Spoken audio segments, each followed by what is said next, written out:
Yes, we are going to begin now to understand the term group. You have studied various symmetry elements, symmetry operation. Elements and operation, they are related to each other. Element is a tool and operation is an action.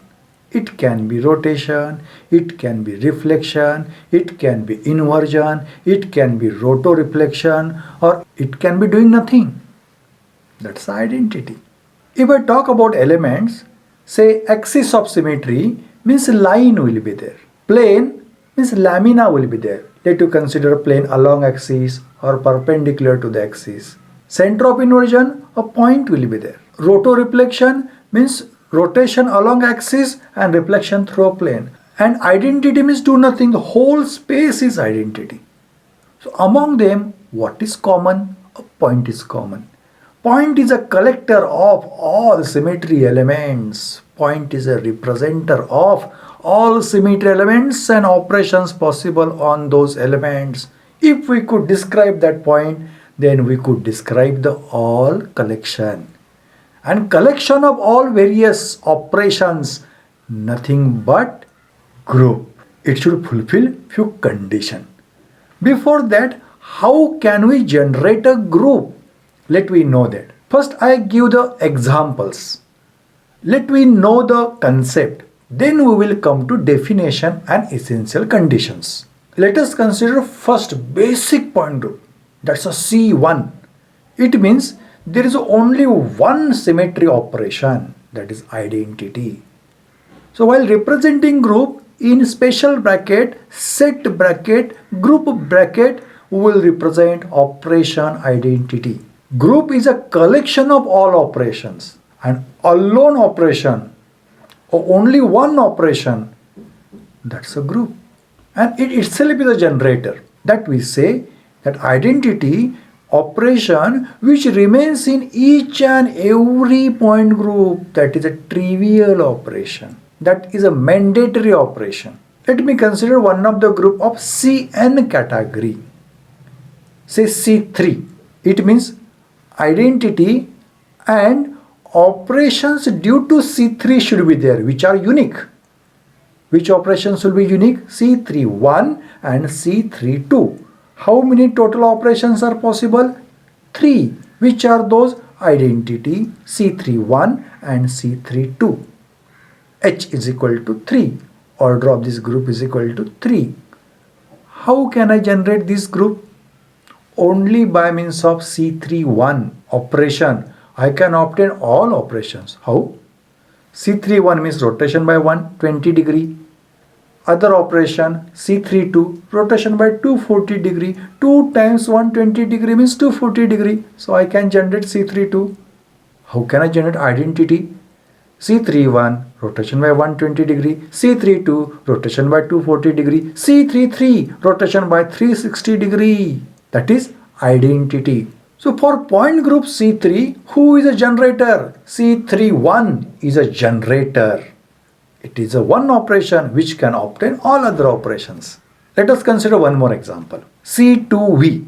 From its name, C2 axis should be there and vertical plane should be there. So which operations are possible? Identity, trivial operation.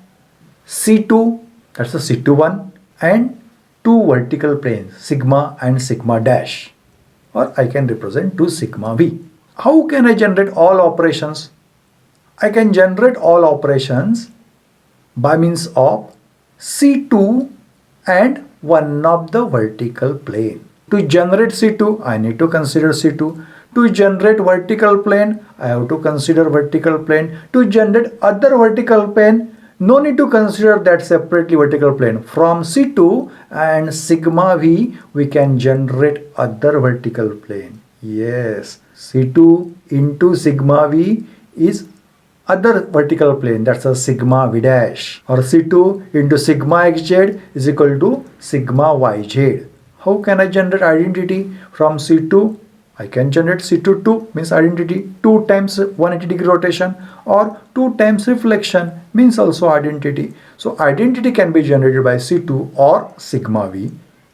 To generate other sigma v, I am considering couple. I am considering pair C2 and sigma v. So who are the generator for C2v point group?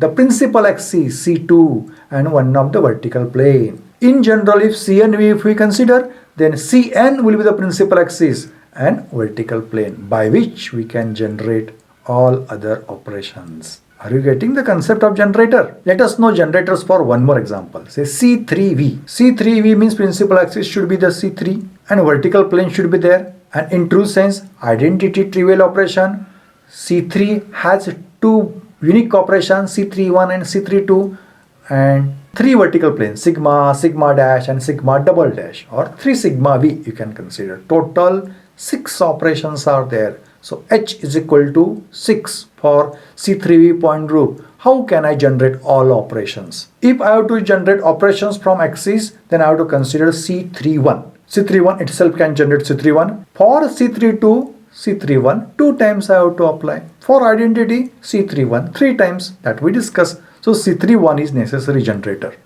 And from plane, every plane is different, but combination of axis and plane can give the different planes. Means C31 and one of the vertical plane, we can generate other vertical plane. C32 and one of the vertical plane, we can generate other vertical plane.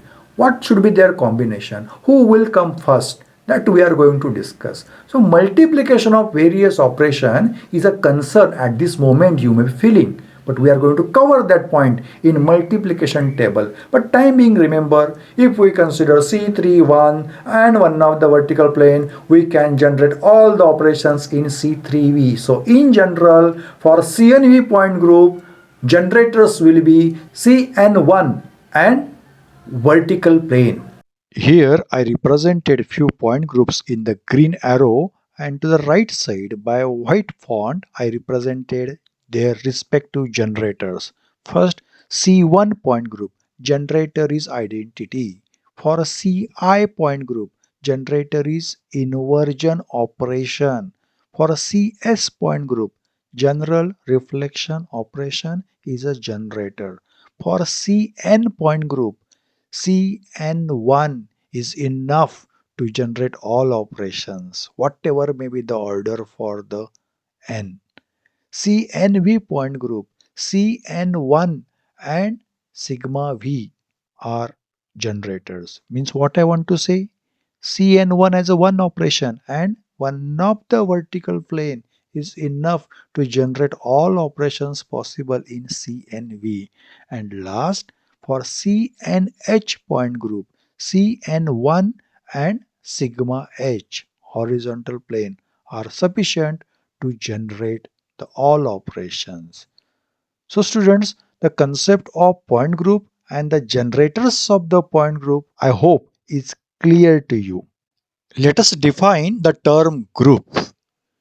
If we assume set of operations G is equal to in special bracket, in set bracket, A, B, C and so on, then that collection, that set, that's a G, can be said as a group if it fulfills coming conditions. Which are the conditions? Let us see. First condition, closure, means AB belongs to G. What is A? One of the operation. What is B? Other operation. A and B can be the same. All possibilities we are considering. Anyhow, product of two operations will be operation in such a way it is a part of the group.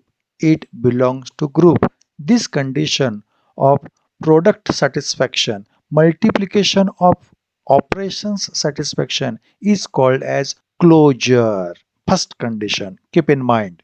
Second essential condition, there should exist one important operation, that's identity. It should be the part of the group. What is the statement?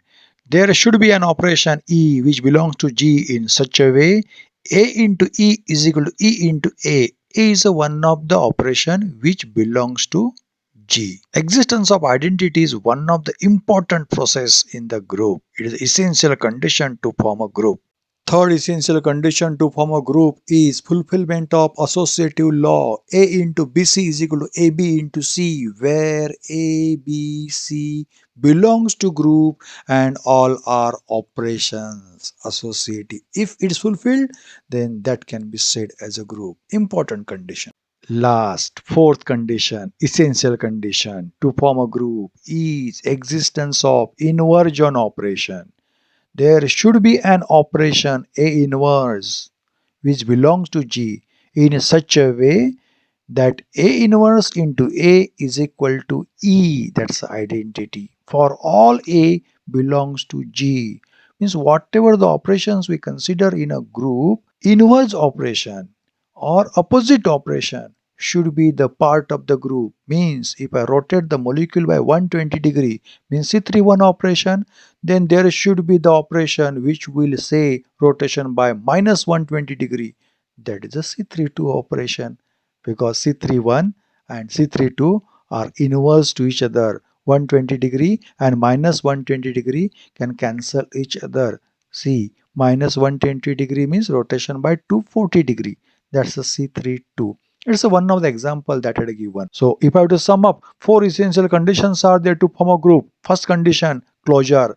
AB belongs to G. Second condition, identity. A into E is equal to E into A, where E belongs to G. And third condition, associativity. AB into C is equal to A into BC, where ABC belongs to G. And last condition, there should be inverse. A inverse should belong to G in such a way that A inverse into A is equal to E, where A belongs to G. I hope these conditions are clear to you. So any collection which fulfill these conditions, we can say the group. What are the groups I said? CN, CNV, CNH, all they satisfy these conditions. In order to understand in true sense the applications of these essential rules, we need to study the multiplication table. After studying multiplication table, the concept will become more clear. Let us apply our learning of group to this point group D3H. Means we have to validate why D3H is a point group. First condition, closure. Take any two operations, say C31 and sigma H. Their multiplication will be the part of the group. Second, identity should be there. It is there in this group. Third condition, associativity. Take any three operations, say C31, C2 and S31. Multiplication of them will be in such a way, multiplication of first two perform first and then the multiplication with the third, or multiplication of second and third perform first and multiplied with the first. Answer will be the same. That's the rule of associativity. And last condition, there is inverse for each operation. Therefore, we are saying it is a group. For example, if I consider C31, then C32 is the inverse of that. If I consider C21, C21 itself is the inverse. If I consider sigma H itself is the inverse. If I consider S31, S35 is its inverse. Therefore, we consider two S3 operations and those are unique operations. And sigma V, each sigma V is the inverse of that. Therefore, we can say BF3 or this D3H collection where 12 operations are there, identity 2C3, 3C2, sigma H, 2S3 and 3 sigma V encompasses group because it fulfills all conditions of the group. Later on, we are studying subgroup. After all, what is subgroup? Is a part of the group. It also should fulfill the conditions of the group. Especially C2V and C3V point groups we are discussing in detail. One thing I like to mention here, two types of groups are there, abelian and non-abelian group. In abelian group, in addition to these four essential conditions, one more condition is fulfilled and that condition is commutative law or commutativity. Means A into B is equal to B into A. Product and reverse product will be the same where A and B will be the operations belonging to the group. It is not possible for all groups, but for few groups it is possible. Keep in mind, abelian group means a group where in addition to the four essential conditions, one more condition of commutativity, product and reverse product is fulfilled. As a homework, a simple question: we have studied four essential conditions to form a group. Just mention those conditions in the comment box.